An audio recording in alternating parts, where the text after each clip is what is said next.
It's funny. Trails that all do this. Yeah, that'll be working on my. I'll probably be aircon there. No, hang on, 1 minute. Yeah, that's right.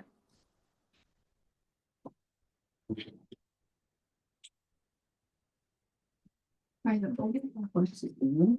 I do that maximum height.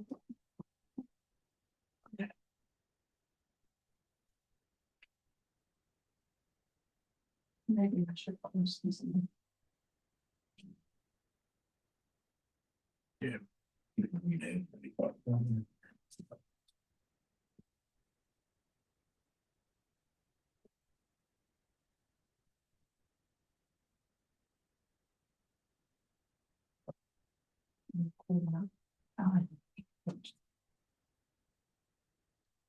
Shall we start?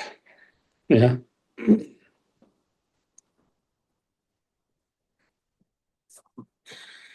So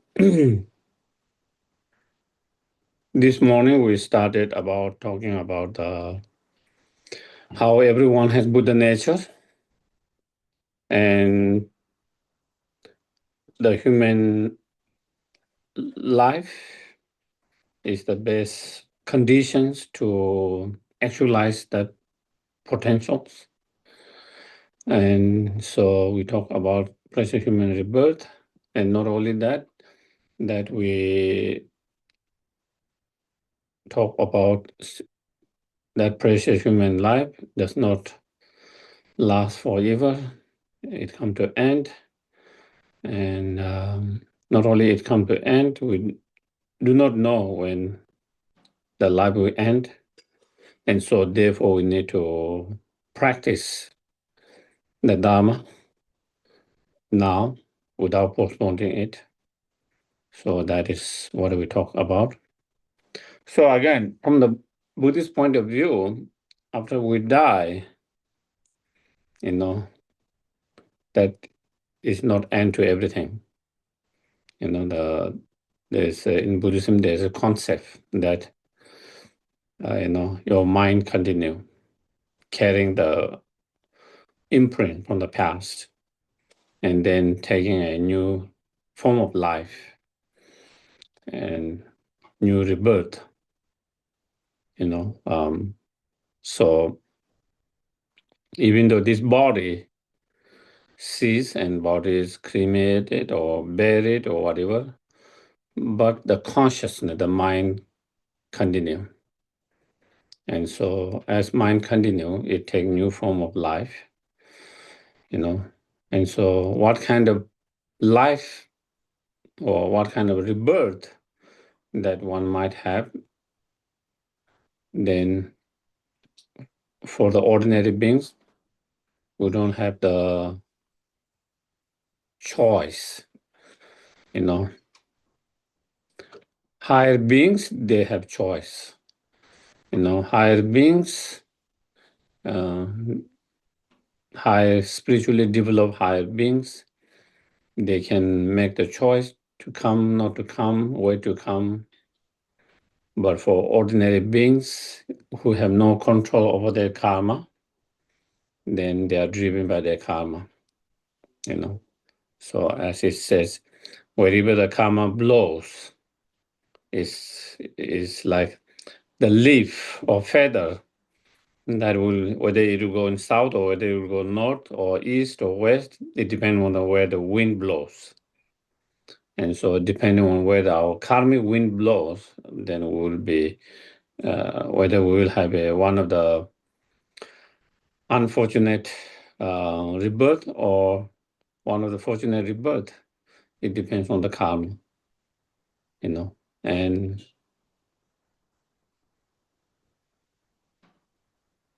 yeah. And okay.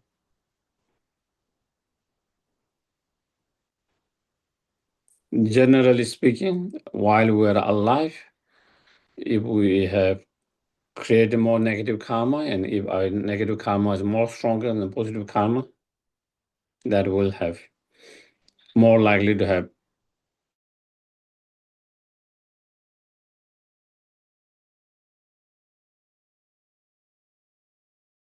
one of the unfortunate rebirth, then more likely to have one of the fortunate rebirth, such as human, demigod, God, and so forth. Where the suffering is less compared to others. And if we are born, so then there come the concept of the karma is, based on the law of cause and effect. There is general law of cause and effect, that we see in everything surrounding us,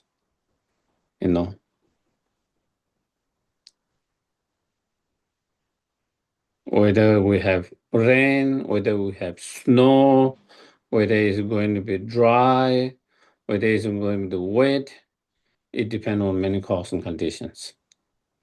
What kind of weather it has, it depends on the cause and condition. What kind of cause and condition come together? When certain cause and condition come together, it creates drought, dry. When that condition change, or when some other cause and condition come, then it creates clouds and rains. And then when certain other condition add into that, and then there can be snow, So why do we have different weathers? Why do we have different weather? Because of different cause and conditions. Because of different cause and conditions. That is the general law of cause and effect. Whether we have good health, not good health, it depends on cause and conditions.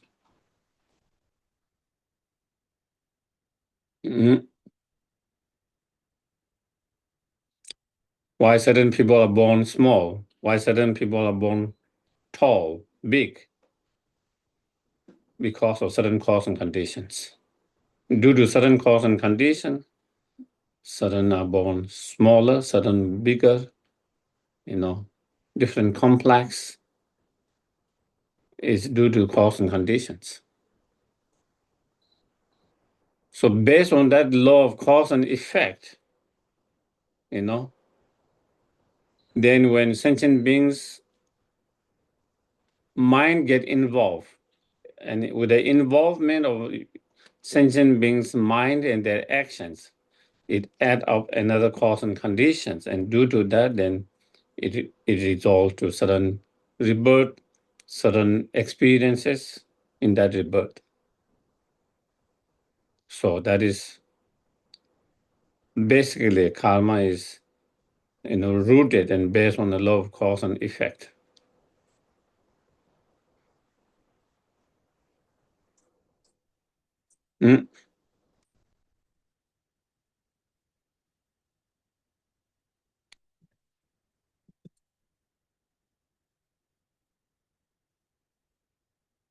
Some people struggle, no matter how much they try, they struggle in their life all the time.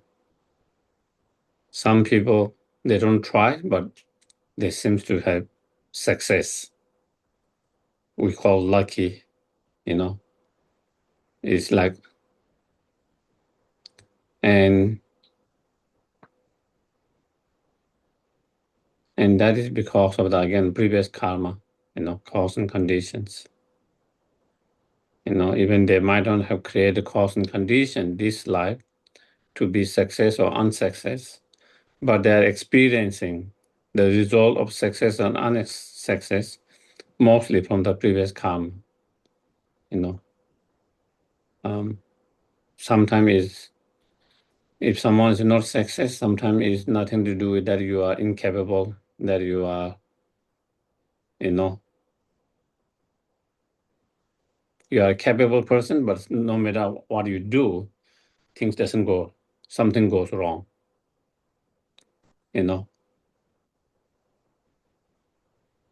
And the reason is, again, sometimes the karma, previous karma.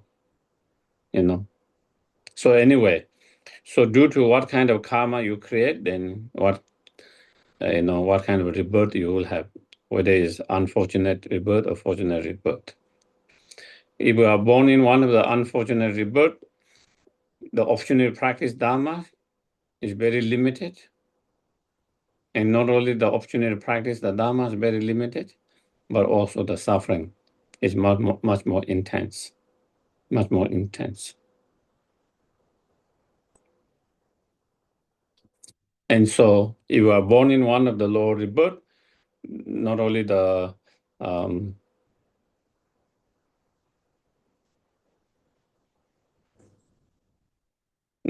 suffering is much more intense, but also the opportunity to practice Dharma is very limited and very little.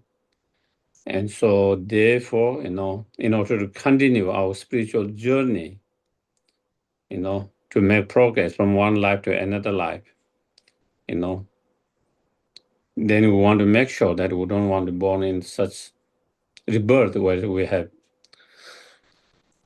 we don't have the good condition to practice, And so in order to protect ourselves from taking rebirth in that, then want to go to refuge to the Buddha Dhamma Sangha, So then we want to go in the refuge to Buddha Dhamma Sangha. And we go in the Buddha Dhamma Sangha refuge by seeing the Buddha like the doctor, Dharma, the actual refuge, the cure, the medicine itself, Sangha as the assistants of the doctors, and by seeing ourselves as the patients, because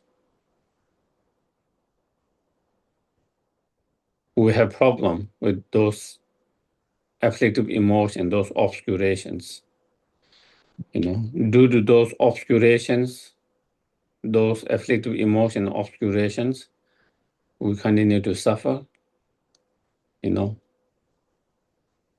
and we have been suffering and we continue to suffer because of that. So in order to save and protect from that, then we go to refuge to the Buddha Dhamma Sangha. And Buddha is like the perfect doctor who can diagnose the problem correctly and who can prescribe the medication correctly. So the Buddha is one who understands correctly why we are suffering, why we are in samsara and why we are suffering. What is the cause of suffering?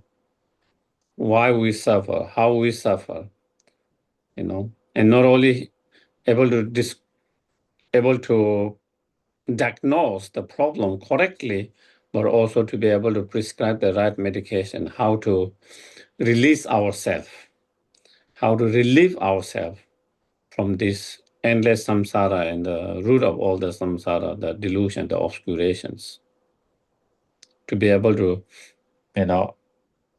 diagnose the illness, the suffering, and to be able to prescribe the right medications, the antidote.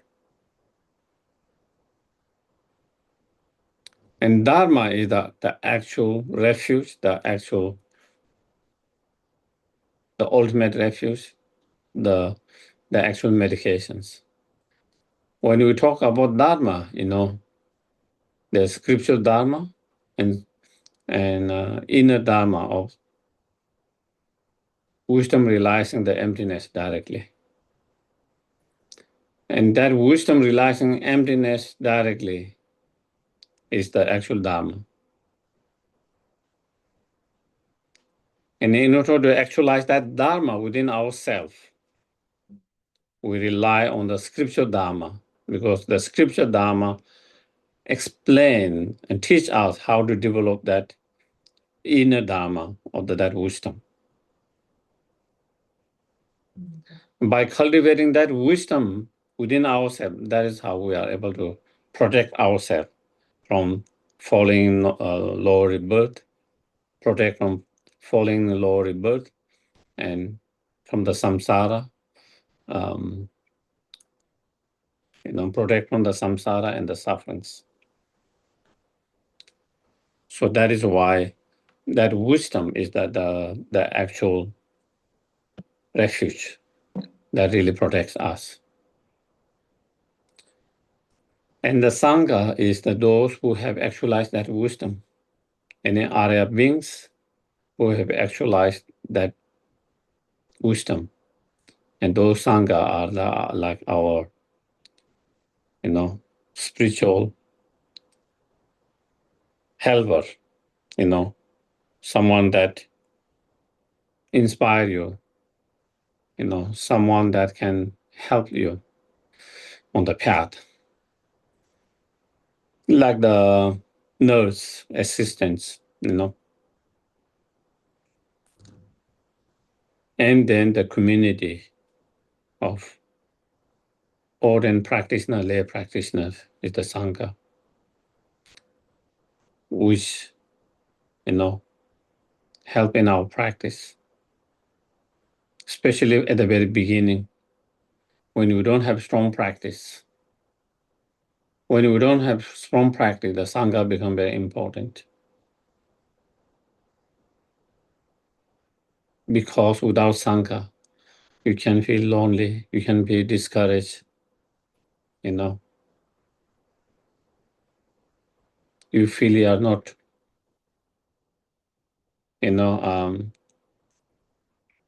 fit. You can feel you are kind of outside of the society, that you don't feel in the societies of your interests and so forth. So Sangha is very important to really support, especially at the very beginning in our path, when we don't have very, very strong practice. Such community, Sangha community. And it is not enough just to go to the refuge to the Buddha Dhamma Sangha. After going refuge to the Buddha Dhamma Sangha, then we need to keep the precepts or the commitments of having gone to the Buddha Dhamma Sangha. And in terms of commitments, there are 3 that need to be abandoned, there are 3 that need to be adapted or practiced, and among them, as a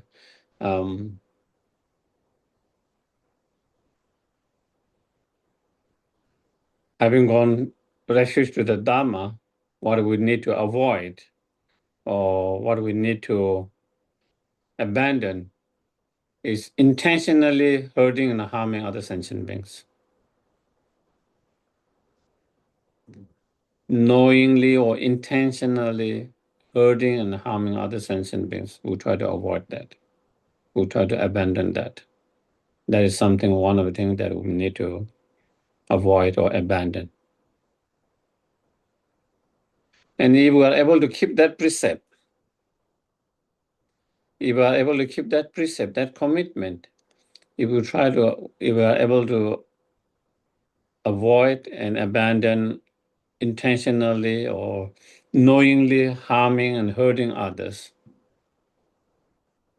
then you will be able to keep,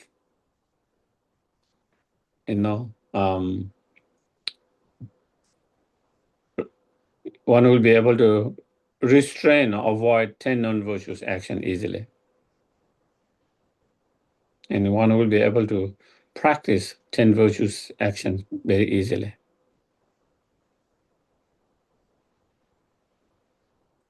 10 non-virtuous actions, taking the lives of others, taking the positions or the stealing or others or stealing, engaging in sexual misconduct, lying, engaging in divisive speech, harsh speech, meaningless gossip, idle gossips, covetousness, ill will feeling, wrong views. If we can avoid those, and if we try to practice opposite of that 10 virtuous actions, Instead of taking the lives of others, we try to save the life of others. Instead of stealing, we practice generosity. Instead of sexual misconduct, we try to be more faithful in relationship. In terms of, lying, being truthful. Instead of harsh speech, gentle, kind speech. Instead of divisive speech, speech that bring harmony together, reconcile. Instead of meaningless idle gossips, try to engage in meaningful speech. Instead of covetousness, non-attachment. Instead of ill will feeling, non-anger. Instead of wrong view, non-ignorance. So when we engage in those virtuous actions and when we avoid 10 non-virtuous actions, for sure that you will have better rebirth. You will have better rebirth. So by keeping those precepts, you are able to protect yourself from having a unfortunate rebirth. That is how the Dharma helps. That is how the Dharma protect you from such a low rebirth. Of course, if you have the wisdom realizing the emptiness, there's no doubt. But even if you don't have wisdom realizing the emptiness, if we can keep those precepts of the refuge, then also you can be kind of sure, guarantee yourself protection from the lower rebirth and to have better rebirth. Because if we avoid those 10 non-virtuous actions and if we are able to engage in 10 virtuous actions, then you live your life, virtuous life, creating more positive karma, avoiding negative karma. And if you create more positive karma and avoid negative karma, as I said, that karma is more strong. And because of that karma, the power, the wind energy of that karma, you will have sure better rebirth, higher rebirth. Not only better higher rebirth, better conditions, even in that higher rebirth. Not only higher rebirth, such as human rebirth, but also in human rebirth, better health, better relationship, better financial situation, and so forth. Less struggle in all of that, due to your past, previous karma actions, as well as your action at that time. And so that in a Lam Rim, then after that, then we reflect on the karma, after the death impermanent, then we reflect on karma, what happens after the death. What happens after the death? After the death, there will be a continue of the rebirth. What kind of a rebirth you will have, it depends on your karma, which karma is strong, On the basis of karma, you will have either lower or higher rebirth. And if you are born in lower rebirth, then not only there is more intense suffering, but often practice Dharma is very rare or not easy, more challenging. And therefore, we don't want to be born in that, so that we can continue to practice the Dharma. And therefore, we go in the refuge to the Buddha Dhamma Sangha. Not only we go refuge in Buddha Dhamma Sangha, then we try to keep the precept of having gone in the Buddha Dhamma Sangha, to keep the precept pure clearly, So then there is explanation and meditation on lower rebirth, the suffering of lower rebirth, and then refuge, again. So by having gone refuge to Buddha Dhamma Sangha, and not only gone refuge to Buddha Dhamma Sangha, being able to keep the precept well, and by keeping the precept well, and thereby engage in the virtuous actions,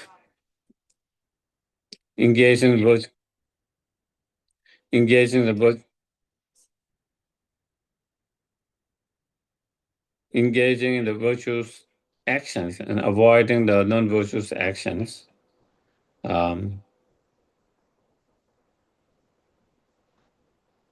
Then definitely we will have a better, higher rebirth,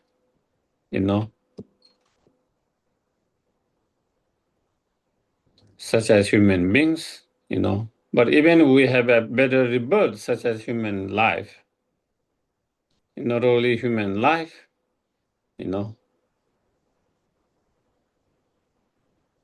again, as long as we are in samsara, as long as we are not from the karma and afflictive emotions, still we are in samsara. Still we are not free from the sufferings. And we don't have to talk so much about that. We can see in our own life the struggles in our life that we go through and struggle that we see in our loved ones, family, friends, colleagues, everyone,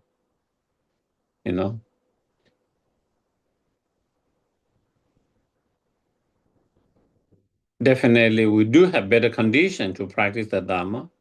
Definitely, we do have better conditions to actualize that potentials within ourselves, the Buddha nature. But still, we are not free from the sufferings. We are not free from the suffering. We have sufferings of illness. Everyone go through illness. Of course, some people have more chronic illness. Some people have not chronic, less illness, but everyone go through some form of illness. Have you seen anyone in your family, friends, colleagues who haven't been sick at all? I have not. I have not seen anyone around me. Of course, some people have more serious illness. Some people have less serious illness, but still they get flu, cold, different small illness, But everyone's experience some form of illness.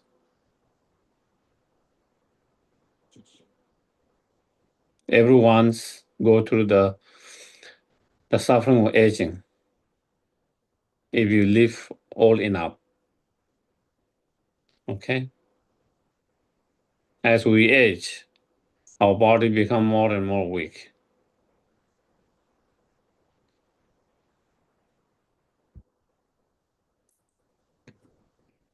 I was sharing, I was saying in my last 2 years, the visit I have hospital, doctors, back and forth, I haven't had that for whole my life, that much a visit. In 2 years compared to my previous 46 years, now 56 years, I haven't gone to the doctors, hospital hardly. And then this, so I joined the club. After I joined the club of the old age, that is what happens.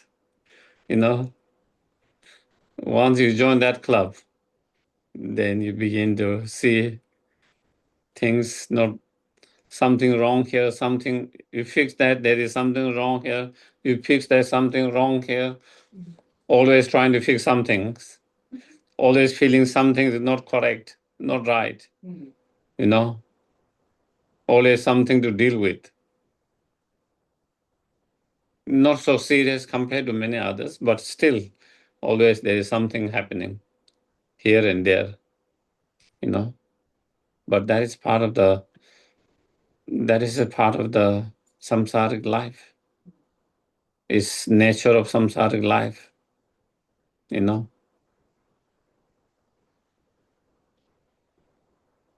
Of course, relatively we can say someone has less issues, someone has more issues, you know.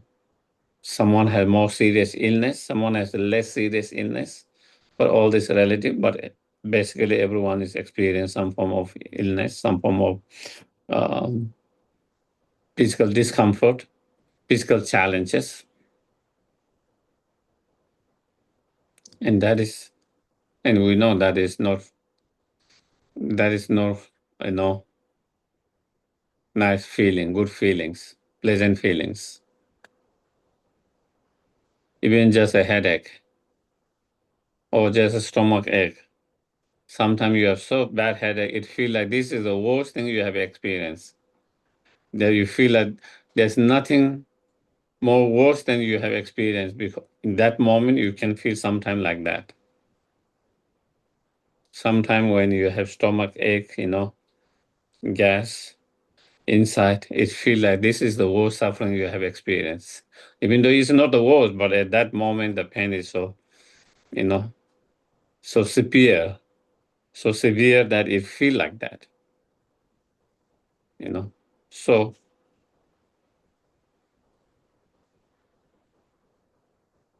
yeah, suffering with illness, you know.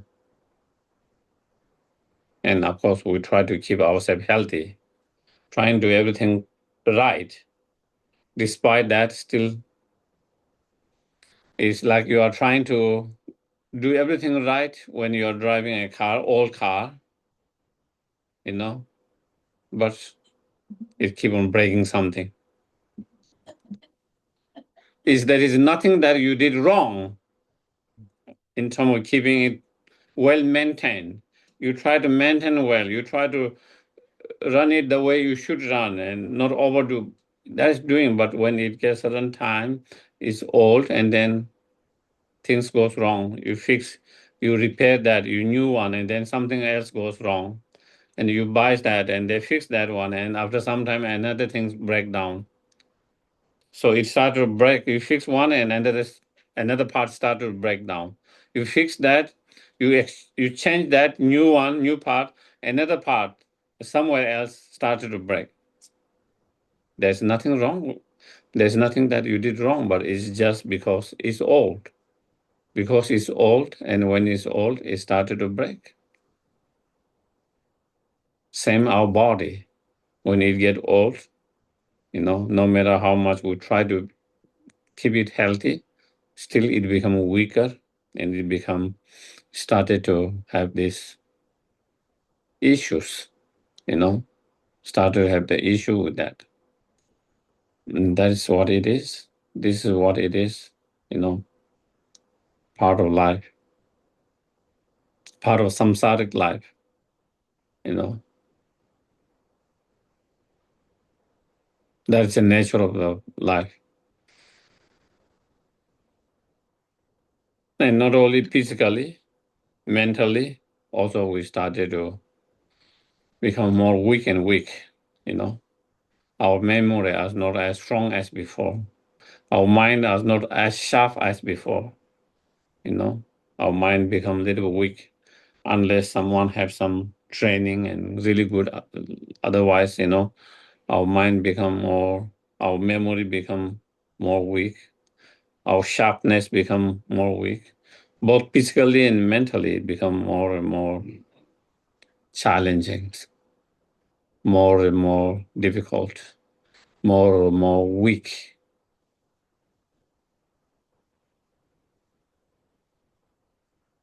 As much as we don't want to think about it, but that is the fact of reality. We have to be accepted, Of course, I wish I don't get dementia, I try my best not to get, but also it is possible as you age, it can come, and you have to be ready for whatever it happens. You can only try to avoid if possible, but even trying everything that to avoid, sometimes that's what it is. and you have to prepare yourself for the worst. Mentally being prepared for the worst. We always hope for the best, and we try for the best result, but at the same time, mentally, we have to prepare even for the worst. And so that is what it is. Part of aging and sickness. Nobody want illness. Nobody want that kind of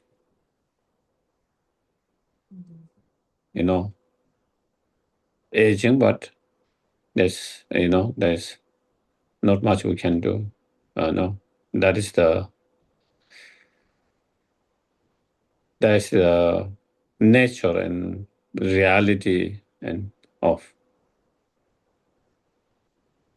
samsaric birth, samsaric human rebirth.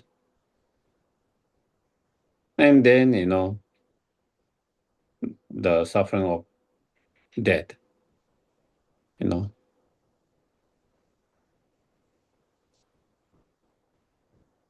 Again, as we talk, we all have to experience that. As long as you are born in samsara, you cannot escape death.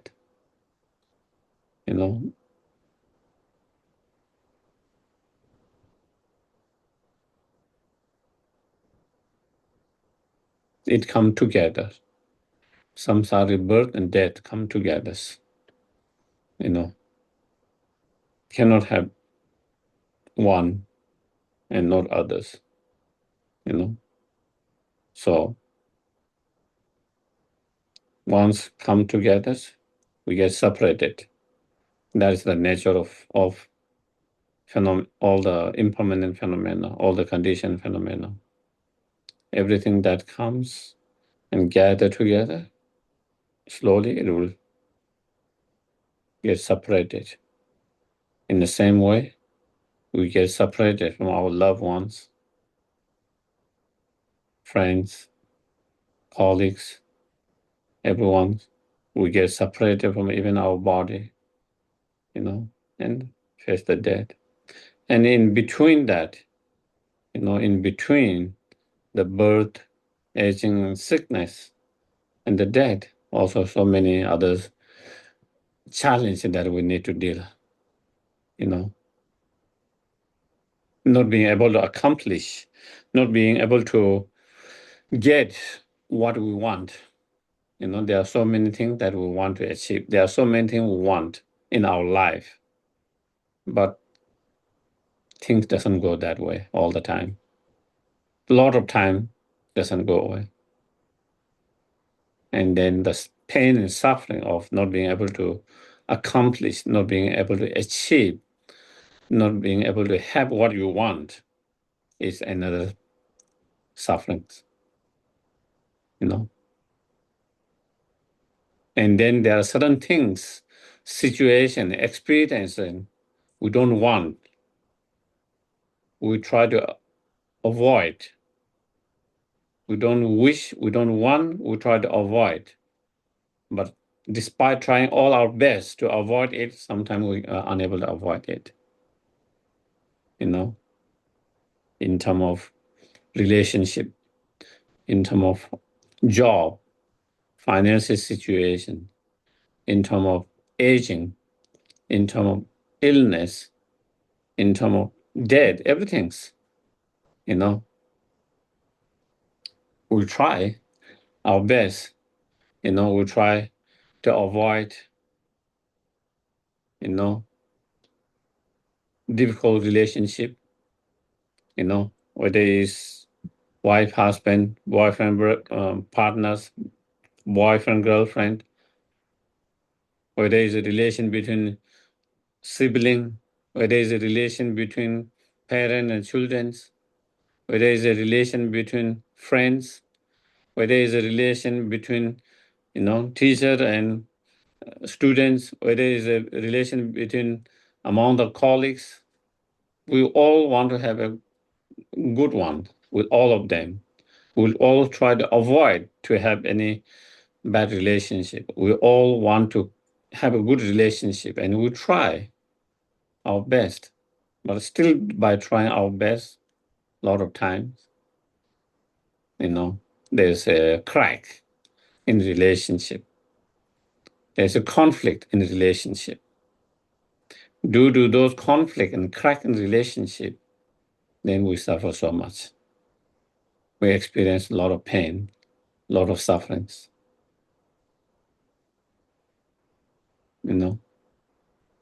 Again, almost everyone suffers. Of course, on different levels. Some people suffer much more.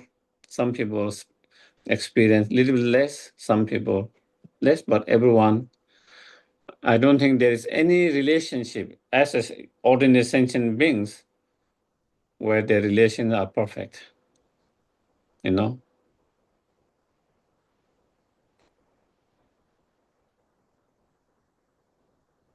Any kind of relationship, there's always some uphills, up and down. Sometimes better, sometimes difficult, sometimes better, sometimes difficult. All kind. Whether it's between the sibling, whether it's between the parent and the children. I don't think there is any relation where the parent and children where they have absolutely no problem creates, whether it's between the two wife, husband, partners, boyfriend, girlfriend. I don't think there has been any relation where it's perfect.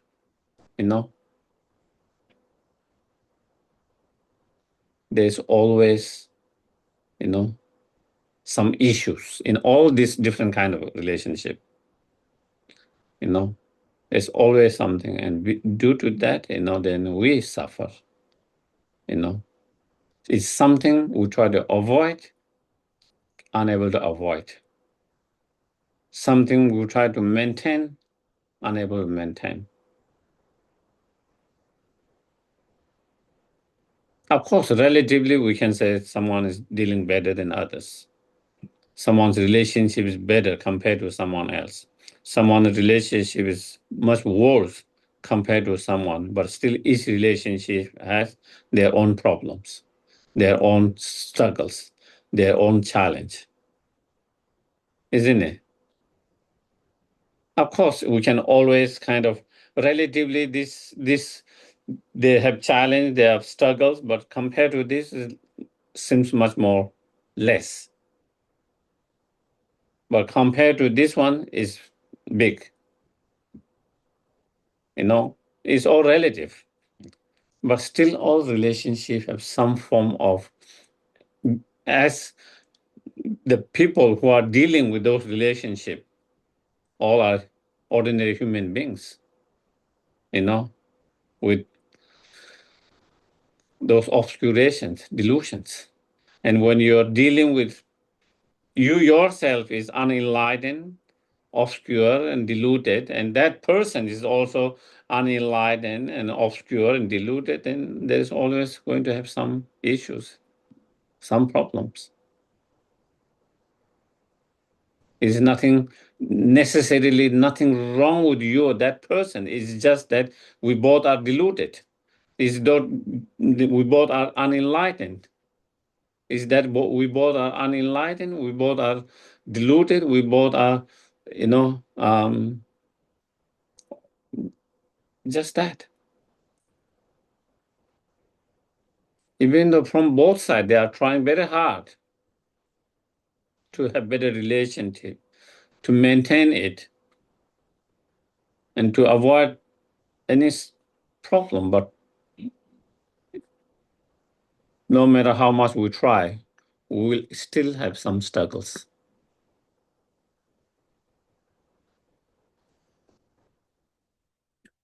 Even you try 100 different peoples or your relationship, still all of them you will have some struggles. With some you might have more struggle, with some little less relatively, but there wouldn't be any relationship which is perfect that you have no problems. Have you ever experienced that? What's wrong with us humans? So that is king. That is the key.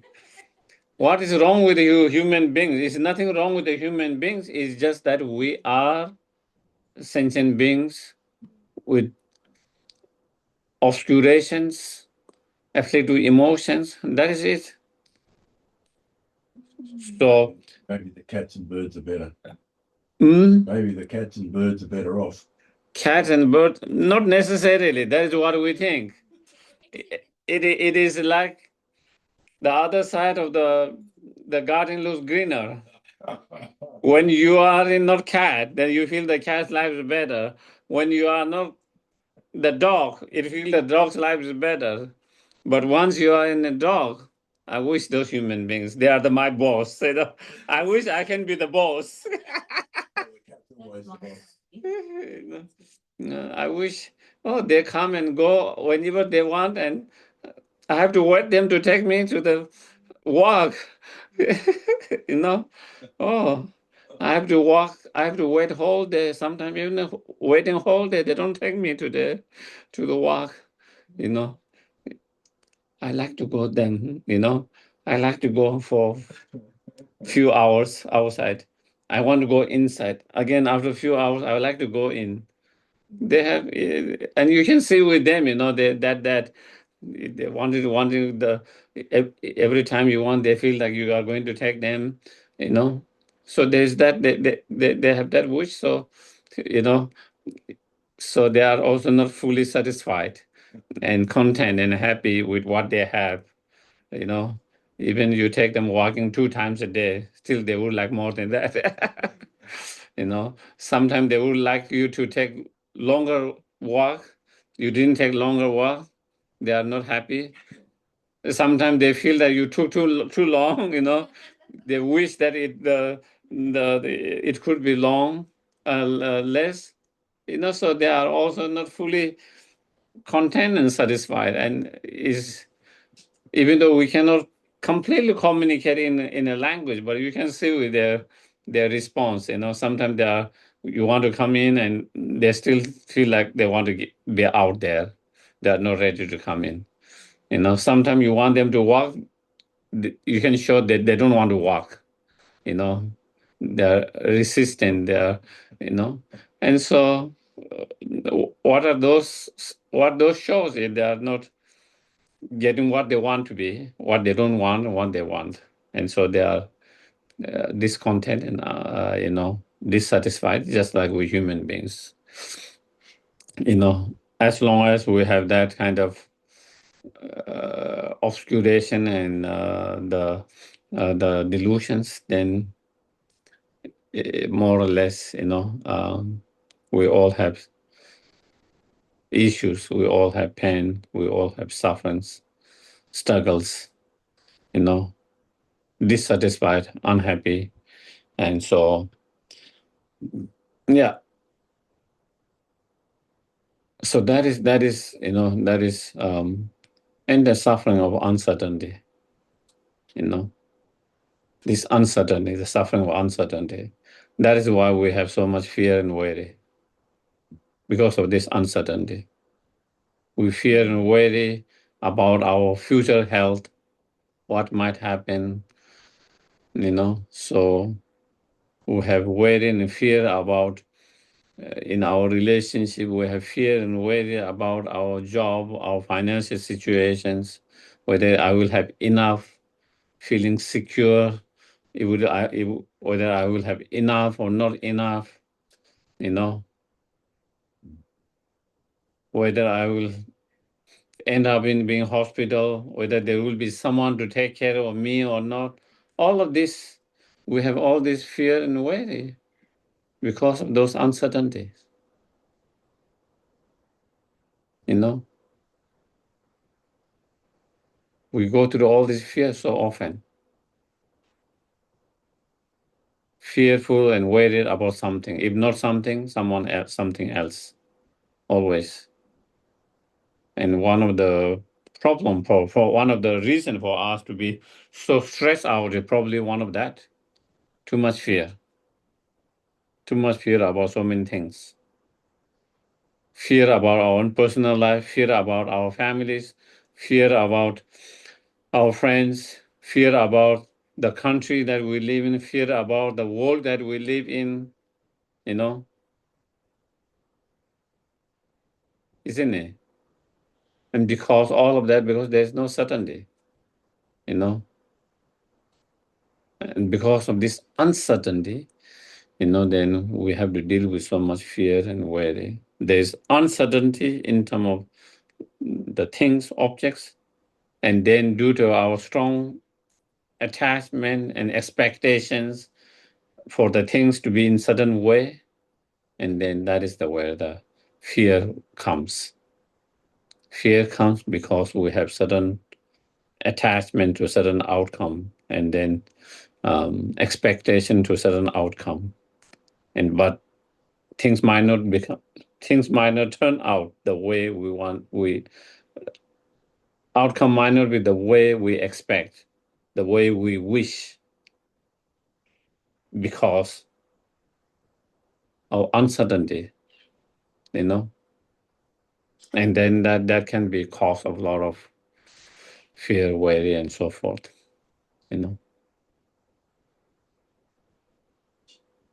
So, and the fear of separations, fear of separations from your loved ones, fear of separation from, everything that we are attached to, you know.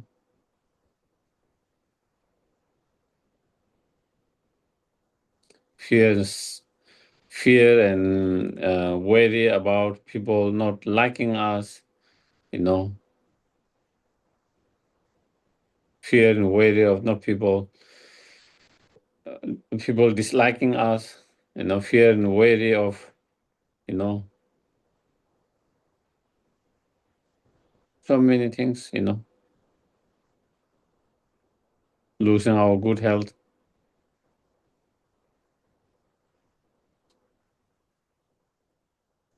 losing of, mm,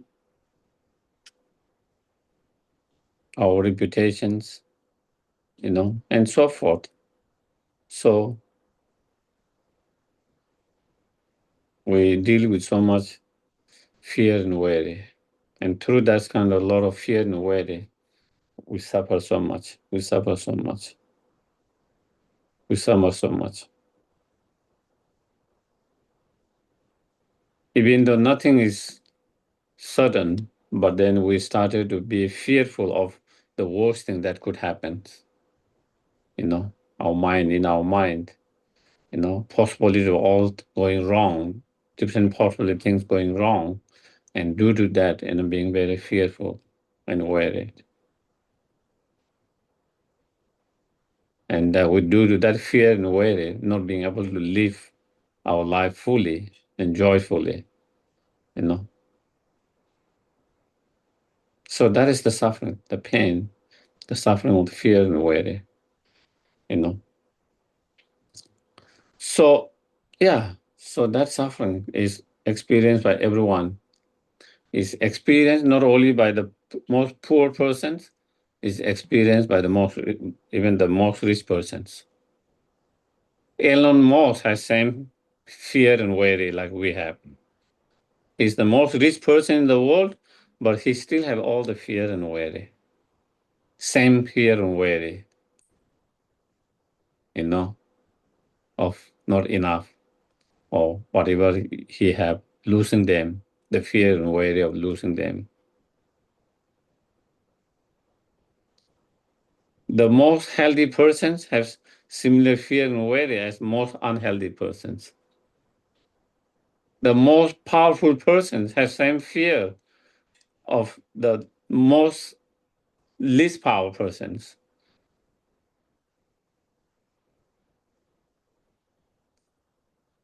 Most smart, intelligent persons have same fear and worry about the most least intelligent and smart.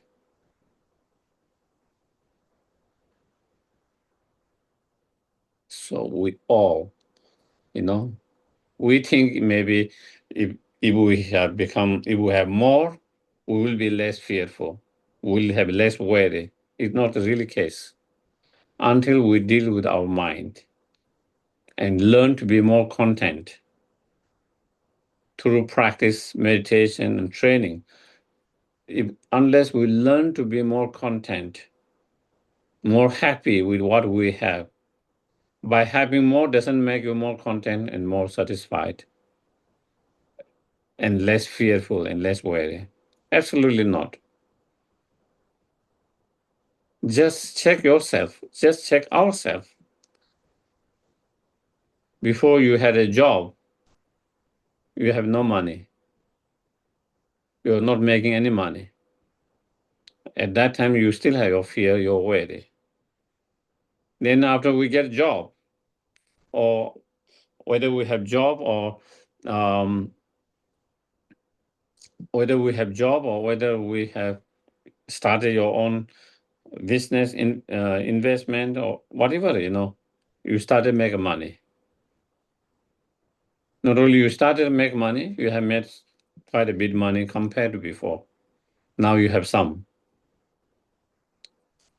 At that point, are you less fearful, less worried? Are you more content, more satisfied? Because now you are starting to have more. I doubt so. I doubt so. Then over the time, you are able to own a house. You are able to own a car, and you have, some money in bank or investment. So you have made a much compared to where you had nothing, you own nothing. Now check at that time, are you more satisfied, more content, less fearful, less worried compared to when you had nothing? Probably not. Maybe more fear, more worry than at the very beginning when you had nothing. Was that your experience? Yes. That seems to be our experience. It hasn't been just because you have more, that doesn't make you more content and more satisfied just by having more. You know, still relatively, is all relative. Is all relative. What we have, what we don't have is all relative.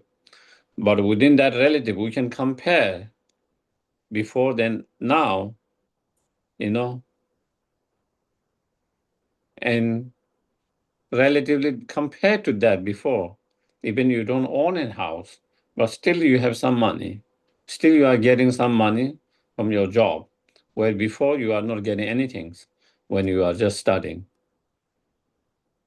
And so compare relatively, you have still a little more. But are we more satisfied, more content since we started to make more? The point is just by having more, it doesn't make you more satisfied, more content. Just by having more, it doesn't make you less fearful and worried about futures. I've seen people, from my perspective, who feel like they have enough not to worry about anything. Sometimes even couple of generations, they have same fear and worry about futures. Just as someone who have nothing. Still, they are still worried and fearful. Things could go wrong and they might not have enough. If things goes wrong, this and that, possibly going wrong, this and that. If things happen this way, that way, I don't have enough. This will be not enough. So what it shows is, unless we develop sense of contentment, satisfaction, sense of being okay with what we have, unless we build up from that, it's not going to come, that sense of contentment, satisfaction by just gathering the outside wealth or objects. If that is the case, the more you make, you will have less and less fear, less and less worry. As you make more and more, you will be more and more content and more satisfied. That is not the case. It's not the case. You see people around you. It is not the case in your own life.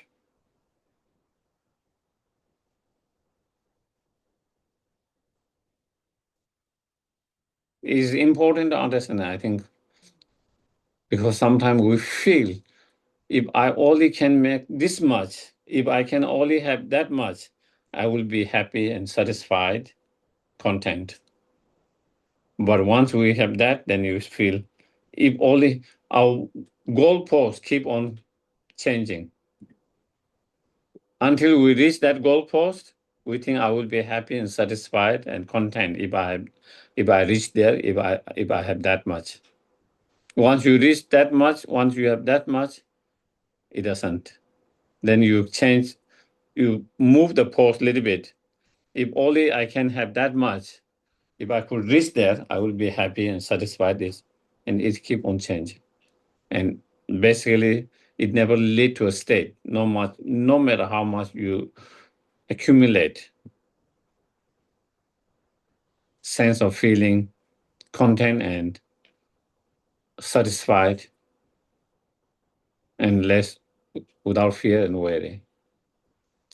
But of course, if we work with our mind and if we are able to develop sense of contentment, satisfaction from within, then whether you have, you don't have, you can still be happy.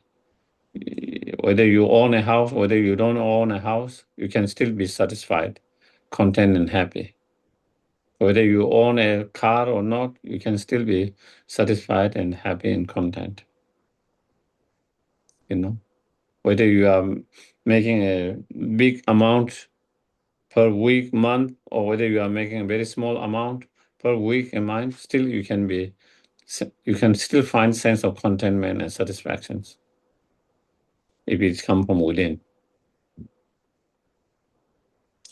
So that is we are talking about the suffering of this. As long as we are not free from the karma and the delusions, as long as we are born in the samsara, everyone suffer. Everyone experience the sufferings. Rich, poor, educated, uneducated,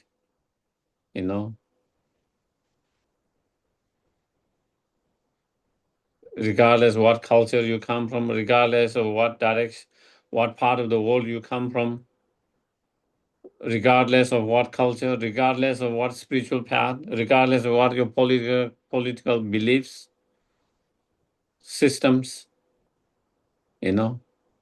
regardless whether you are spiritual, non-spirituals, everyone's experience pain and suffering. Everyone experience pain and sufferings. There is no freedom from pain and sufferings. Of course, some people have better tool to deal with them, and some people have less tool to deal with them. That is the difference. Everyone go through that struggle, pain and sufferings. But some people, through their practice, meditation, or different form of things, they have certain tools to deal with that better, handle and deal situation better. Some people doesn't have those tools, then they don't know how to handle and deal with well, and so they suffer more. They suffer more, but otherwise everyone's suffering. So therefore, as long as we are not free from the samsara, regardless wherever we are born, whether it's low rebirth or high rebirth, we will continue to experience the suffering. We will not be able to free from the sufferings. We cannot escape from the sufferings.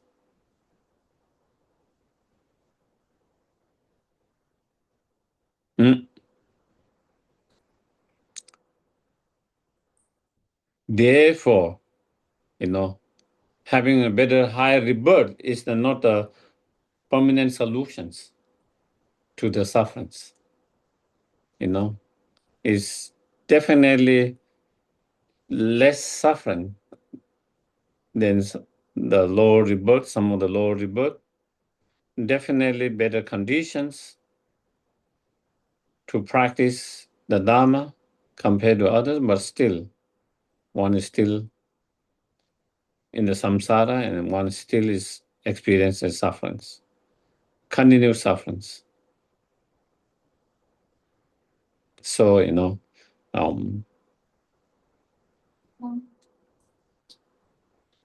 If you have good intention, mhm,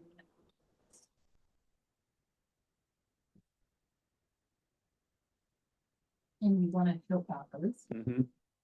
and get thrown into a lower birth to understand others, then if you try to get back into a good birth to help those that were born in the low birth, but it doesn't happen and you stay in the low birth.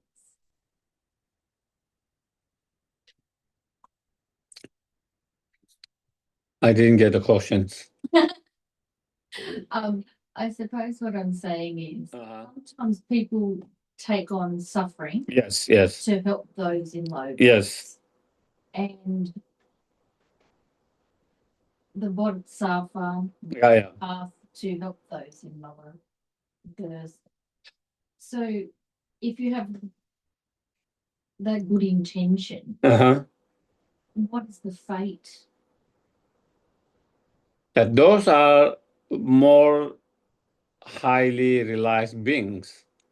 Those highly realized beings are not controlled by the karma, but they have their own control over the karma, whether they want to go to lower rebirth, higher rebirth, where it is more beneficial for them, whether it is more beneficial to be in lower rebirth to help the suffering sentient beings, or is it better to be in higher rebirth to help sentient beings, depending on what they feel more beneficial, helpful, then they make the choice to be born in that particular realm, that particular place, in that particular families, whatever particular rebirth to be helped.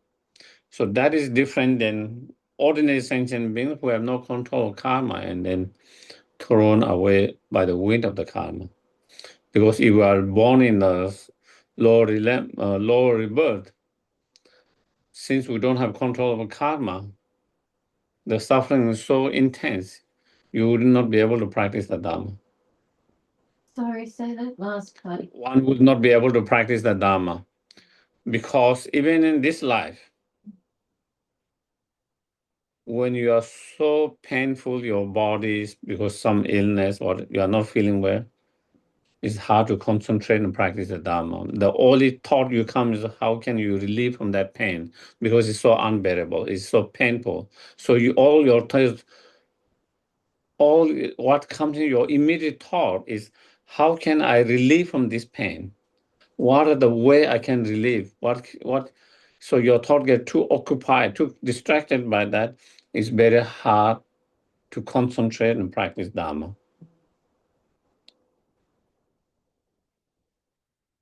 Of course, it is different for highly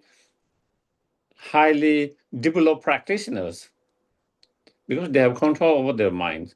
They would not get distracted by that. But we are talking about ordinary beings who have no control over that. And that one we can see. That one we can see even with our own life. Sometimes when pain is so intense in that moment, what thoughts come?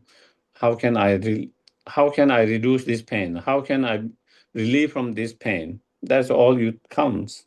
All the thought comes from that. Your mind get in that. It's hard to. So if we accept the suffering as a gift Mm-hmm. and just sit with it Mm-hmm. and then transfer. Mm-hmm. Yes. No, that can be done. That is what in the Lojong practice, mind training practice are like that.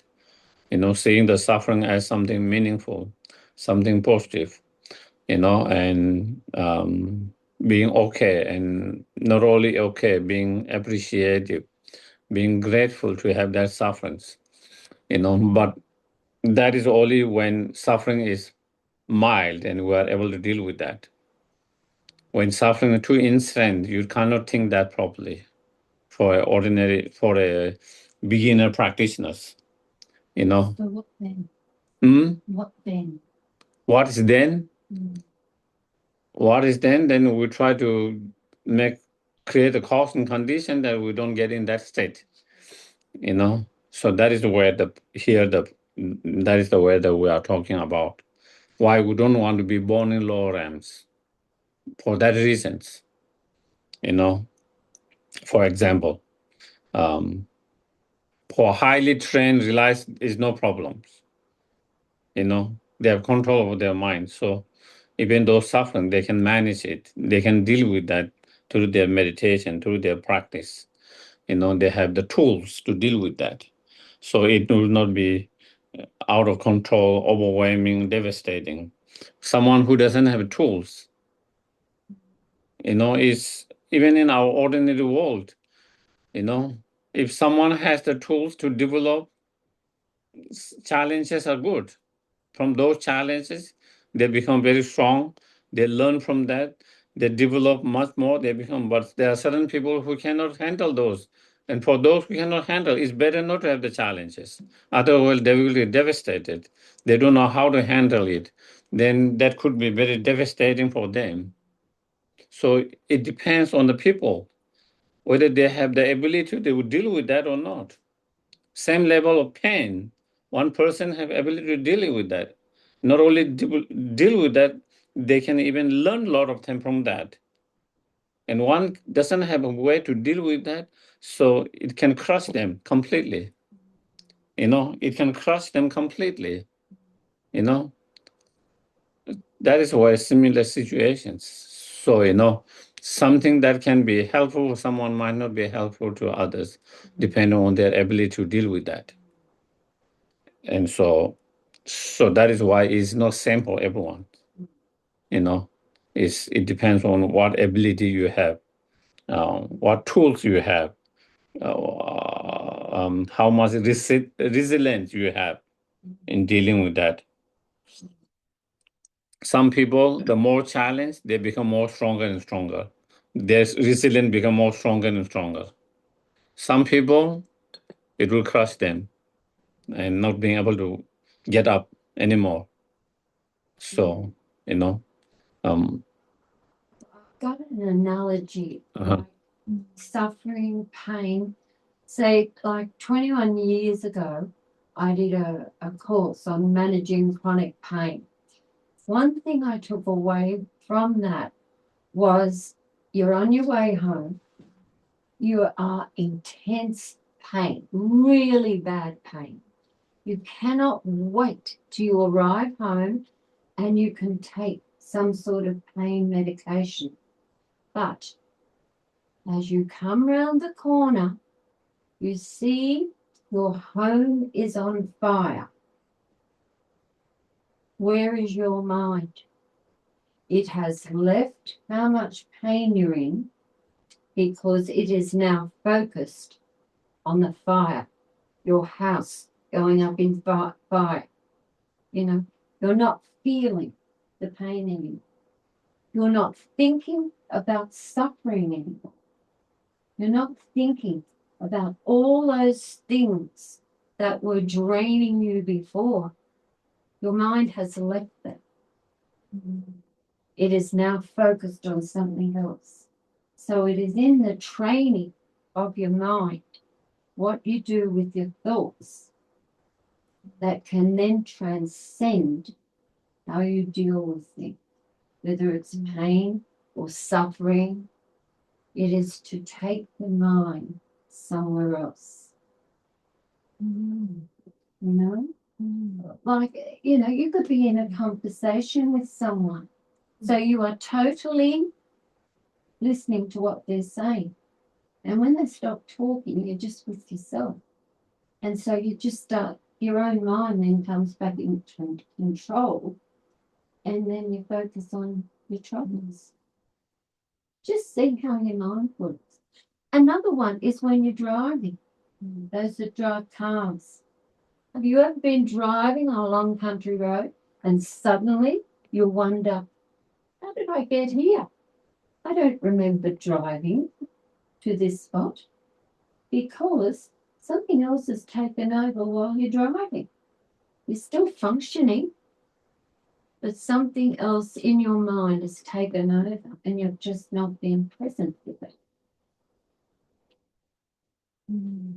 Okay, I'm done. Yeah, thank you. Do you understand what I'm saying? Yeah. How do you translate that? Well, that is a lot of the mind training lojong are like that. When we, Yeah. when we are experiencing suffering, instead of being focusing on yourself, I'm suffering and why it is happening, it shouldn't happen, did I do wrong, or did someone did wrong to me, instead of being focused when it become, which make more painful and more powerful. You understand, you are aware of your pain, your problem, your situations. You are mindful, aware of that at the same time.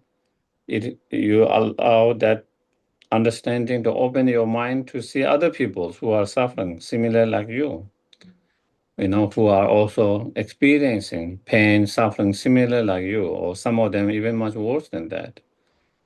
And by when you focus on their pain and suffering, and when you are aware and focus on their pain and suffering, then you don't feel your own pain so much because your mind is occupied with understanding and feeling the other's pain and suffering, and with that sense of empathy, compassion, you feel that, so you are not occupied with your own pain, and therefore you don't feel so much of those pain as much as you were feeling before. And that is one part of training of the Lojong practice, mindful, the Lojong mind training practice. So it's similar, with your own struggle, your own pain, your own suffering. You make it direct towards understanding others' pain and feel others' pain and suffering and cultivate compassion for that. And when you are able to do that, then Problems occur because we can sometimes understand from people gone through our own experience, but then other behaviour from other people can be unexplainable. I always like to believe there's a reason. can you say a little loud? I always wonder with the world problem is that we can understand and be compassionate and empathetic to people with similar experiences to ourselves. But when it comes to some other behaviours that we can't understand from other people, I always like to believe there's a reason behind that behaviour, even if I can't understand it. And I just wonder if a large portion of the world's problems is that we don't allow enough space for each other to hear each other's problems and for dialogue and for a space to resolve the perceived obscurations of our minds. Yeah, for sure. I think I don't know whether I would say all the problem, but I think definitely many problems can be solved if the people meet in person to persons and get in dialogue. And checking in with how we feel each day. Mm-hmm. I noticed in my lifetime, a lot of my problems came from not going to how I felt, but going into an obscure mode. Mm-hmm. Found coming back and accessing that part of denying was a pathway through to freedom for me. Mm-hmm. And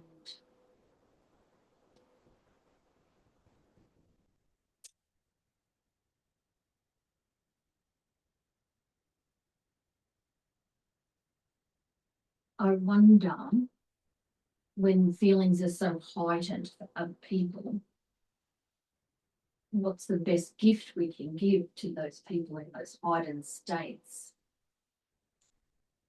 of emotion, where they are in a lot of emotional turmoil, can't see clearly. And sometimes those emotions can take over people. Yeah. And that's what can cause then war Yeah. and then regret.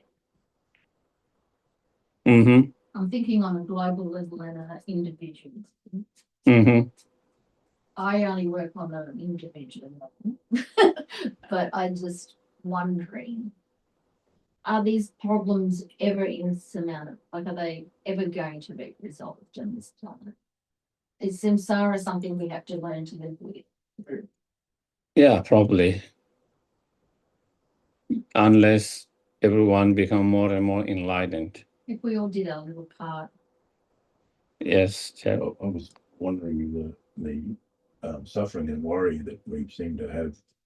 A little louder. I was wondering about the suffering and worry that we seem to have might be served up to us by our media, which just increases our suffering because we can't do anything about that. Mhm. What's happening that they're telling us about, we can't do anything about it. Well, the best way you can do something about it is do not listen to the news. Listen to the news for years. And I'm thinking, oh, I better fill my car soon. Mhm. And I'm driving past, petrol stations and I'm thinking, what? Last time I bought diesel at $1.79. What in the hell's happened? So I had to Google, why has the price of fuel gone up? Oh, there's a war going on. You're relieved of all that suffering because you don't watch the. No, I what watch the media- documentaries or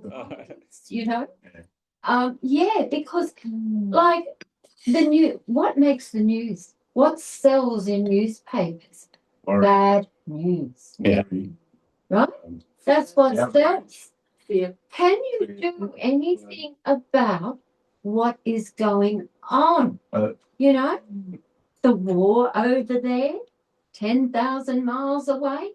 Somebody's murdered someone. Can you do anything about it? No. So why fret about it?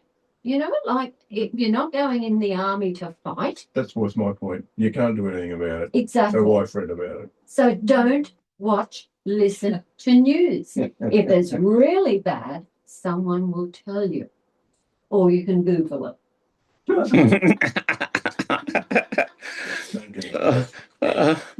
Yeah. Another thing. Oh, I was listening to teenagers talk, and how hard their lives are because of social media. And I said, well, why in the hell do you use it? Don't use it anymore. Don't go on. What? How will we survive?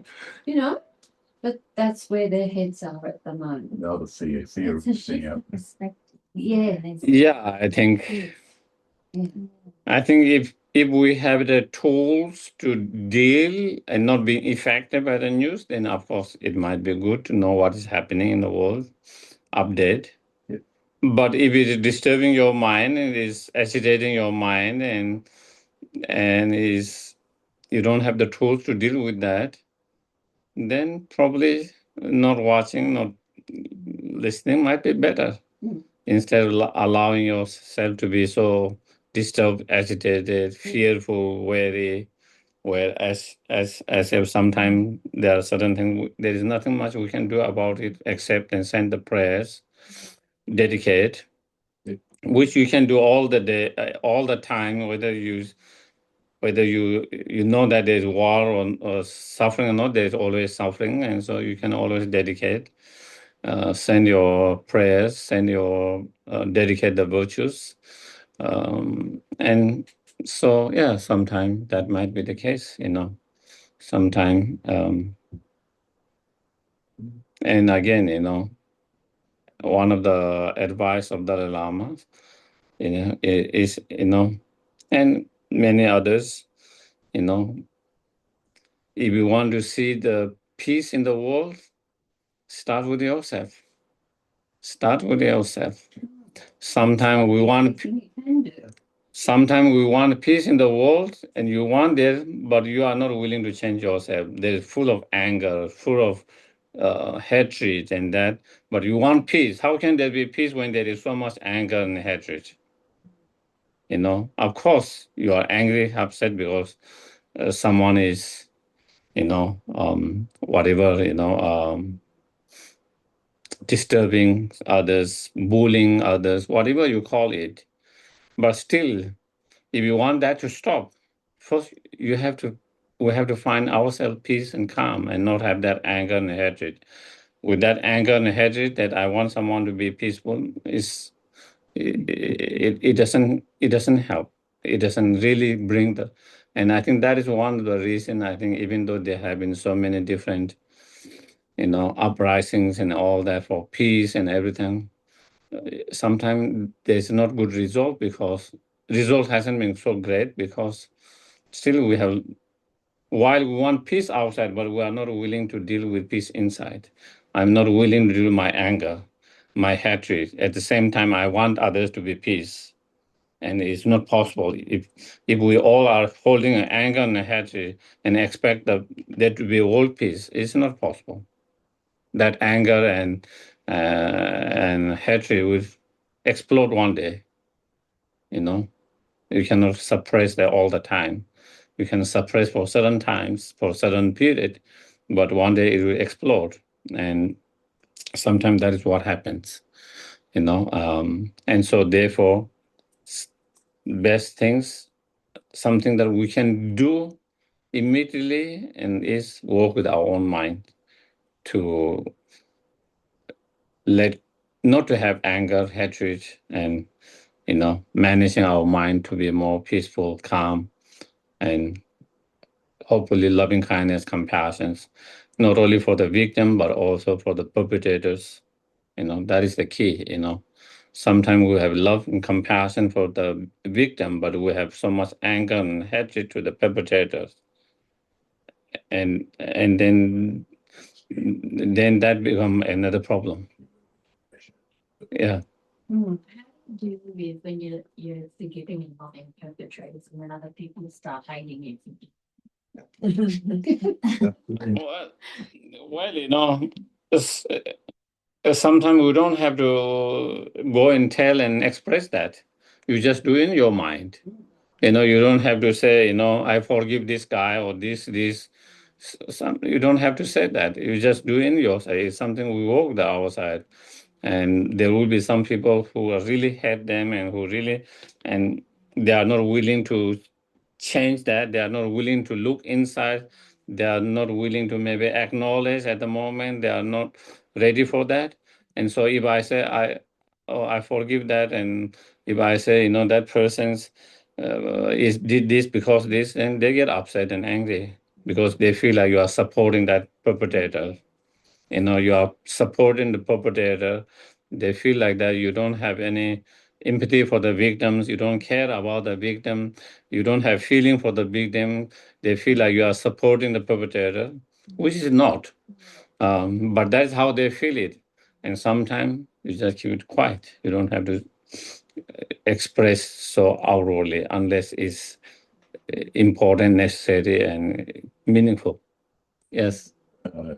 Many years ago, when people flew planes into big towering buildings in New York, a lady I knew, her first response was, those poor people who flew those planes. Those poor people? Who flew the planes. Uh-huh. Because they had such a tough, their karma was terrible now. And I've been trying to do the same kind of response for all perpetrators we get around the world.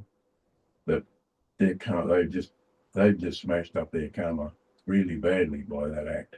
What a terrible thing that happened to them. Mm-hmm. Yeah, anyway. Mm-hmm. Yeah. Yeah, definitely. That is, I think the main things, we try to let go of any anger, hatred, even for the perpetrator, and if possible, try to have compassion. At the same time, sometimes it's better not to express everywhere. There is chance that people misunderstanding, and due to that misunderstanding, then people can have different. I think as I'm getting older, I'm starting to learn that it's somehow beyond themselves. Some power. with silence. Uh-huh. I grew up in a family where we all debated and talked over each other, and no one got a word in edgewise. But it was spirited. But I have learnt now that the power of silence and being able to sit in silence can be quite uncomfortable for people. And I'm starting to do that and be humbled by that. Yeah, I think even Buddha's case, the noble silence, some of his most powerful answer are the noble silence, He didn't answer everything it was asked sometime. Sometimes he just remained silent because that is what was required. Is the best situations, the most powerful situation to solve the problem was being silent than instead saying good or bad or this or that, And sometimes that can be most powerful. It doesn't come naturally always. I think it's something that has to be learned on, at least on my part anyway. So I think it's something for all of us. And sometimes, yeah, even being silent can be misunderstood sometimes, but that's okay. Even, I had a friend who went through difficult divorce, challenges. So she shared her stories, what happened and what's going through and all of that. And I just listened, I didn't say anything, I didn't say good or bad. I didn't say anything. One, I don't know the story from the both sides. I'm hearing only from one side, that is one thing. Even though she's very close and that, but still I'm hearing from only one side. Secondly, is not, so I didn't say anything, and much later, I think maybe many months later, she told me at the very beginning, she felt a little bit hurt. She shared that and she didn't she felt like I was not supporting her, But after that, after a few months, she realized that was very helpful. Because if I say something, it will reinforce her negative feeling about her ex, because she was feeling so negative about that, his actions and his all this and that. So for me to say something will have reinforced her negative feelings about that. So she understood that was helpful in long term, but in that instant, she felt kind of a little bit kind of unsupportive in a way. Yeah, I think I attached to needing a lot of validation when I hadn't received validation through my life. And I think that can be suffering in itself too. And there is at some point we do need to just validate ourselves. It is nice to have validation from others. But like you said, it's so hard to know what's the right thing to do, what's not the right thing to do with people, and everyone has different abilities. I find being skillful quite challenging. Yeah. Yeah. That is why we have to become Buddha quickly. when we are not fully enlightened, then we don't have all the skills. We don't know what to say, what not to say, when to remain silent, when to talk, when not to talk, So those are the things. Anyway, so we are talking about even we are born in a high rebirth as a human being, still it is not free from the sufferings. Still we are in the samsara, therefore we are still experiencing sufferings, And so if we don't want sufferings, then we have to get out of sufferings. The only way to end the suffering permanently is to free from the samsara. That is the only way. Otherwise, no matter which part of the samsara you come, no matter what situation you come, you continue to have sufferings. You continue the sufferings. Sometimes a little bit less, sometimes more, sometimes little intense, sometimes more lighter, but still never free from the sufferings. So understanding the suffering nature of samsara, and the only way to free from the suffering permanently is to free from samsara. In order to do free from the samsara, then we have to know what is the cause that keep us in samsara. If we don't know the cause, then and if we don't get rid of the cause, we will continue to come. If someone is having a problem with asthma, and because of the smoke, if they don't know it's coming from the smoke, then they will not try to avoid smoke because they don't know it's a problem. They know they have this problem, but they don't know the root of that problem. For example, just giving an example, if there's such as smoke, but once you know the smoke is that what is causing them, if they can avoid that, then they can stop from experiencing that pain, that sufferings. So first is recognizing the problem. Second is what is the cause of that problem. And so that is where then the Fourth Noble Truth comes. So we just talk about, the truth of the sufferings. The truth of the suffering is as long as you're in samsara, there's always sufferings. Sometimes it's much more intense sufferings, sometimes much more lighter sufferings, but definitely there is always sufferings, never free from the sufferings. Even in high rebirth, not only low rebirth, even in high rebirth, there is sufferings. And different level of sufferings. There are many different levels of sufferings. So in some cases, there's more gross level of suffering, more intense of sufferings. But in some, there is no gross and intense suffering, but still there is sufferings, more subtle level, of suffering. So as long as we are in, so the nature of the samsara is the sufferings. That's suffering is part of the samsara. It comes suffering. As long as you are not free from the samsara, you can never be free from the sufferings. We can step off the wheel. Mm? We can step off the wheels. Yes, when we understand the cause and when we get rid of the cause of that lead to the samsara and the sufferings. So then that one next come to the truth of the origin of the cause. What lead us to be in samsara? What lead us to keep us in samsara or tied up in samsara is the contaminated karma and the delusions. Contaminated karma and the delusions. That is what it is. It can be from before we're born.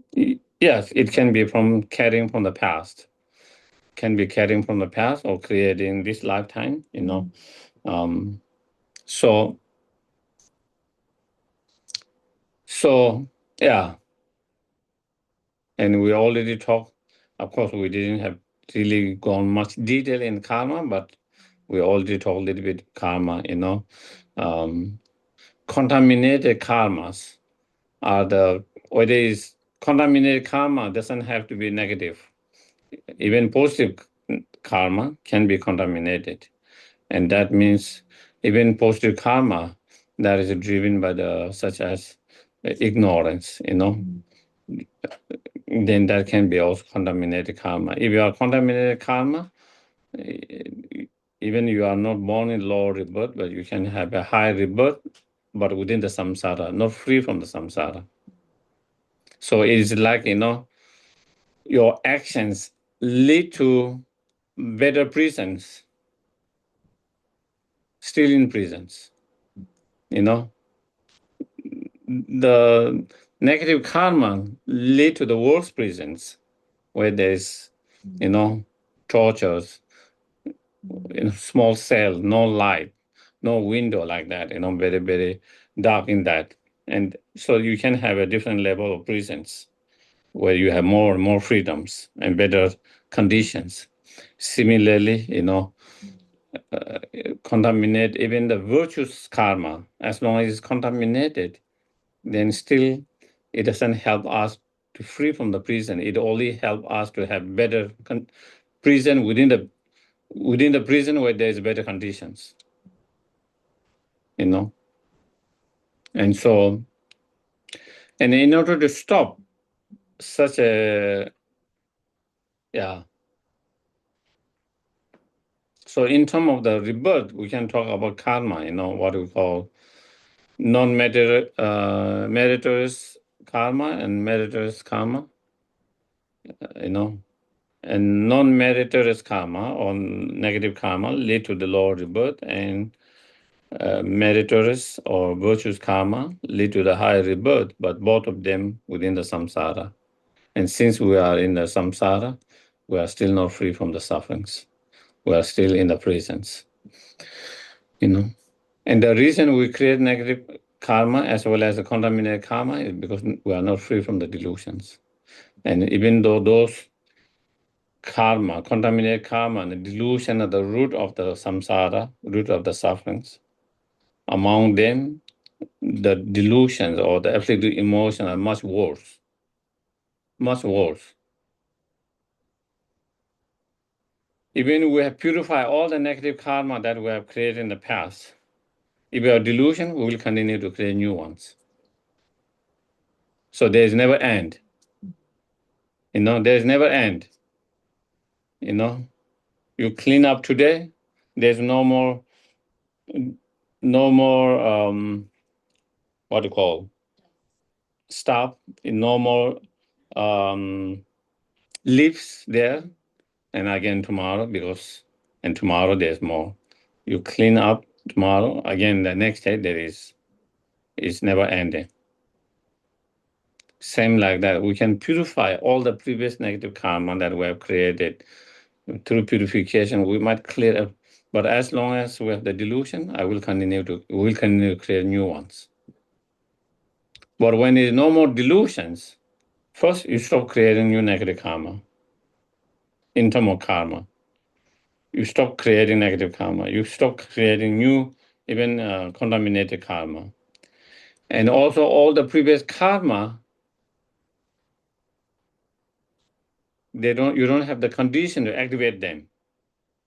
If you don't have a condition to activate them, even you have karma unpurified, they are left like a seed that never get water. A seed that never gets water, then there's no plant to grow at all. Same way, those negative karma or contaminated karma cannot produce any samsara rebirth anymore because there's no more delusion to activate that. For example, when you talk about 12 link, the link of craving and grasping, 8 and 9, is that activate the throwing karma seed. If there's no craving and grasping, the karma that throw the next rebirth cannot be activated. If it doesn't activate it, then there is no more 10 becoming, and if there's no more, then there's no more rebirth. So even though throwing karmic seed is there, but if you don't have craving and grasping, then there's nothing to activate this one. And therefore, it cannot produce any samsara rebirth. That is why if you are able to free from the delusions such as attachment, craving and grasping is part of the attachments. If you are able to free from the attachments, not only there is no more creating negative karma, new negative karma, but due to that attachments, but also even all the karma that we have created that cannot produce samsara rebirth because there is no more craving and grasping to activate it.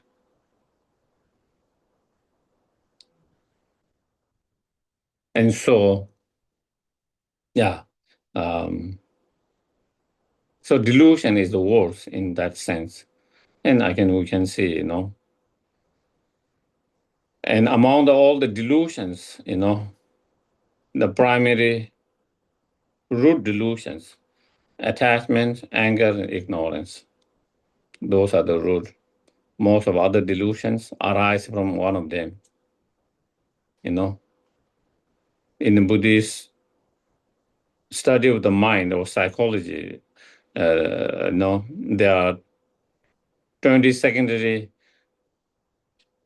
delusion or afflictive emotions and 6 root delusions. And if you go more deeper, then all of them are rooted in those 3 root delusions of attachment, anger, and ignorance. They all arise from there. Those are the 3 main delusions. And again, if we see, when you have those delusions, even in this life, the moment delusion arises, it disturbs your mind. It agitates and it disturbs your peace, your mind.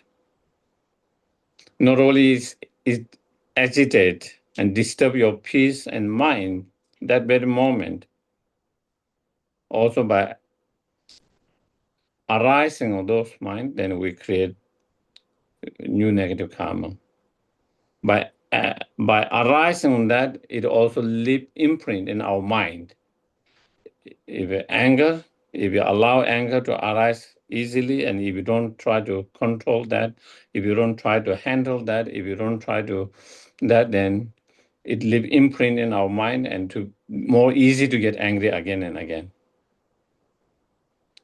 Imprint is so strong. Then you started to react with that anger so easily all the time because your mind is so habit way of responding that way. Unless we try to do something, learn not to respond that way. And through training, practice, we learn not to respond to that anger. And so therefore, but instead, if we don't take care of that, then every time something bad happens, someone does something that you don't like, something you don't agree, we started to learn, if we started to act with that anger, your mind get more and more imprint, more and more accustomed, more and more that, then it created a habitual pattern. And every time something happens, you start to respond with anger. Even though we don't have to respond to the anger, but that is how our mind starts because our mind is so used to that. Our mind gets so used to that. And so therefore, no, yeah. And same with attachments, ignorance. And so, recognize and then learning about, what are those delusions, the nature of those delusions, the functioning of each of those delusions. What are the consequences, the functioning? What are the consequences of such delusions? What are the nature of the delusion? What are the cause conditions that give rise to those delusions? So, and then what are the different practice meditations to overcome those delusions? So those are something that one can learn more, study more, learn more, how to overcome the delusion by different practice, different meditation, how to overcome the anger through different practice, different meditation. There are so many different practice and meditations. There are many different practice and meditation to overcome the ignorance. So again, learning all of that, and then not only learning, then once we have learned, what are the different technique of meditation and practice, then we try to apply them. We try to apply them into practice in meditation, and slowly we try to reduce the anger, attachment, ignorance, and slowly, first, we learn to let it go quickly. When it arises, recognizing that, and immediately by applying whatever practice, meditation, antidote, we learn to let it go quickly, not to hold on that. And slowly, we learn not to allow it to arise. So we can stop them even before it arises. And slowly, no more arising. Even when even though when the external conditions are there, there's no more arising of that emotion because you have taken care of that. You know, there's someone who is abusing you, someone who is insulting you. So condition there to get angry, but now you don't get angry, you know. But since you don't get angry, does it mean it's okay for someone to do that? It's not okay. And you should take action. You will take actions. You will respond, but without anger. That is the key, you know. And without anger, your response will be better because you have more clarity. What will be the best response? What will be the best response? You know, in anger, our mind is not clear, confused. So the response is not always the best, you know. How do you do it when people are angry at you? When they are angry, I just cry. Then they feel compassion.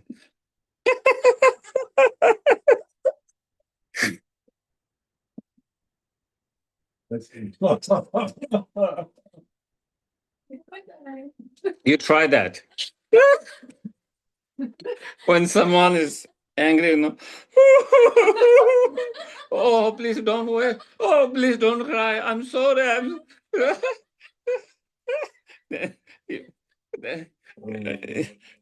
Instead of it's in anger, you know, then you will get their love, affections, you know. Then you will see their kindness. Before you saw their anger. So you see both. You see their anger, you see also their kindness, compassion, you know.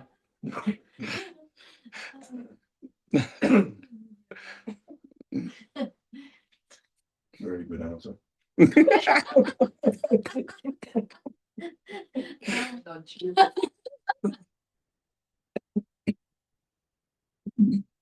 think it works. Yeah, you can try. You can try with two. And I will ask you, how did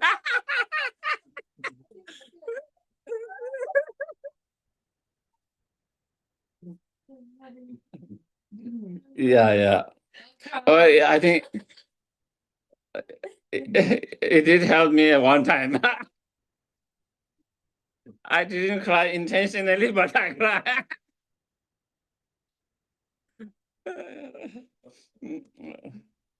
Um, I think one of the learn. I think you learn that you are again being aware and mindful. You are getting upset and angry, and so once you recognize you are getting upset and angry, you learn not to respond. That time, that moment is better than not response. Take a deep breath, no response. And if you need to respond, you think later. And when your anger is subside a little bit later, because you are not responding impulsively immediately in that moment, later when you have better ability to kind of think about the situation more better. And also what is the best way to kind of, respond. And so you don't add more fire. The fire already started, and if you respond, and so you learn not to do immediately, and then and if still you are still feeling angry and upset, then you try to do the different practice meditation that one learn, whether it's non-analytical meditation or whether it's analytical meditations, different type of analytical meditations. One can try to do. Sometimes even doing a, visualizing, daily, whether it's a medicine Buddha, whether it's a Buddha of compassion, Avalokiteshvara, and reciting the mantras and just focus on mantra and imagine cleansing and purifying your anger and all the negative feelings and that, also can be helpful, beneficial, So different people might find different meditation, different techniques more effective, more beneficial. Also at different time. Also, yes, please. Along the way, one suggestion I've felt that helped a lot is it's something like that. Your friends don't usually get angry with you. Your friends and loved ones don't, but sometimes people do. Now that's your friends haven't offered you a good way to practice patience, but the person who's getting angry with you is giving you, it's a precious, that person's a precious treasure. They're teaching you how, giving you the option, the opportunity to learn patience. Yes. I think that's helped me a great deal over the last few years. Yeah, that is good. Yeah, Precious treasure. that is part of the Lojong practice. Lojong, also Shantideva in his Guides to Both Way of Life, chapter 6 on the patient chapter, there is a lot. And so, there are certain meditation technique like that one can use that can be helpful. Yeah. Okay. 창조 샘조 림보제 마게 바나 개교제 개와 냠바 메바양 콩레 콩도 배와라 쇼 야와디 뉴도다 라마 상게 두교네 도와 지자 말르바 데살라 베바 칸레라웨 코레 생감데 펜다운 데와 마드 중에 제대 승원 텐진 자소 샤베 시데 바도 땡큐로지. Thank you. Thank you. Thank you.